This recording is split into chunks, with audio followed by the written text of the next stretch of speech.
maximum duration of the shot is dictated by the battery life. I'll use up some juice just getting to the first position.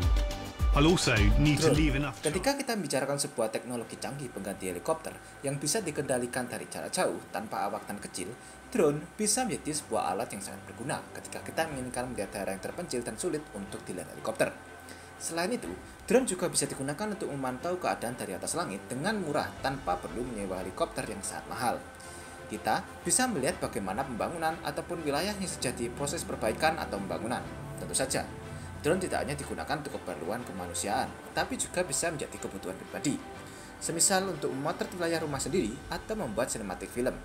Hanya saja, penggunaan drone tentu saja ada peraturannya, terutama ketika digunakan di atas wilayah Istana Kepresidenan. Hari Sabtu, tanggal 24 Oktober 2021, atas izin Presiden, drone beraksi dari halaman tengah rumput istana menuju teras belakang Istana Merdeka mengikuti gerakan Presiden Jokowi. Itulah drone yang untuk pertama kalinya diterbangkan di Kompleks Istana Kepresidenan, Jakarta. Tentu saja, untuk menerbangkan pesawat tanpa awak yang dilengkapi dengan kamera khusus tersebut tak sembarangan.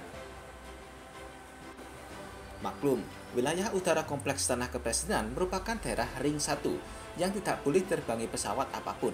Bahkan, layang-layang pun tidak boleh dinaikkan di atas Kompleks Istana Kepresidenan. Namaku Bapak Pemilihan video sekalian. Hari ini kita akan membahas tentang mengapa drone dilarang terbang di atas Istana Negara. Inilah channel Bangsa Indonesia.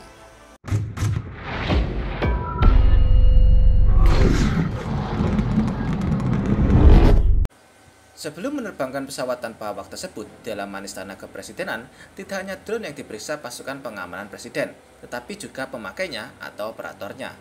Hal tersebut dikarenakan sebagai alat yang menggunakan langit Indonesia, drone diatur dalam Pemerintah Nomor 4 Tahun 2018 tentang pengamanan wilayah udara Republik Indonesia. Bagaimana tidak, drone yang pada awalnya digunakan khusus untuk kepentingan militer, kini juga digunakan untuk hal-hal yang merugikan, seperti pengintaian, membawa bom, hingga pengganggu aktivitas penerbangan. Belakangan ini, di media sosial Twitter dihebohkan dengan unggahan foto seorang personel pasukan pengamanan presiden yang tengah memegang sebuah senjata alat pelumpuh drone yang digunakan untuk mengamankan jalannya PON 20 Papua 2021.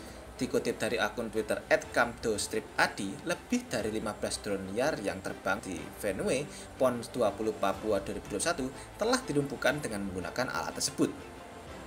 Contoh berbahaya kenapa drone bisa dijadikan kemungkinan peluang terjadinya tindakan kejahatan hingga melakukan pembunuhan juga terjadi pada kasus yang menimpa Jenderal Top Iran yaitu Qasem Soleimani dan Abdul Mahdi Al-Muhandis yang dikabarkan tewas setelah dirudal oleh pesawat drone MQ-9 Reaper milik Amerika Serikat pada Jumat 2020 lalu. Melansir dari The Guardian, keberhentian Soleimani di Bandara Internasional Baghdad sedang diamati oleh drone MQ-9 Reaper yang mentransmisikan gerakan mereka. Sejak Perang Suriah dan ISIS, drone-drone komersil semakin banyak dimodif agar dapat menjatuhkan bahan peledak bahkan menembakkan peluru. Oleh sebab itu, Paspampres, TNI, Polri sering ngejamming sinyal sampai menembak jatuh drone ilegal di sekitar orbit atau ring acara VVIP. Presiden Jokowi juga mengingatkan kepada jajaran bidang pertahanan bahwa teknologi militer makin pesat. Drone yang dahulu sebagai pesawat biasa kini jadi senjata yang merusak dan mematikan. Drone sekarang seperti Kargo 2 dapat diterbangkan oleh operator manusia atau mereka dapat menggunakan kamera onboard dan kecerdasan buatan untuk mencapai target kami secara mandiri. Ketika sudah cukup dekat, drone kemudian meledak saat terjadi benturan. Drone diprogram untuk menyerang target tanpa memerlukan konektivitas data antara operator dan amunisi. Pada dasarnya, kemampuan tembak, lupakan, dan temukan yang sebenarnya.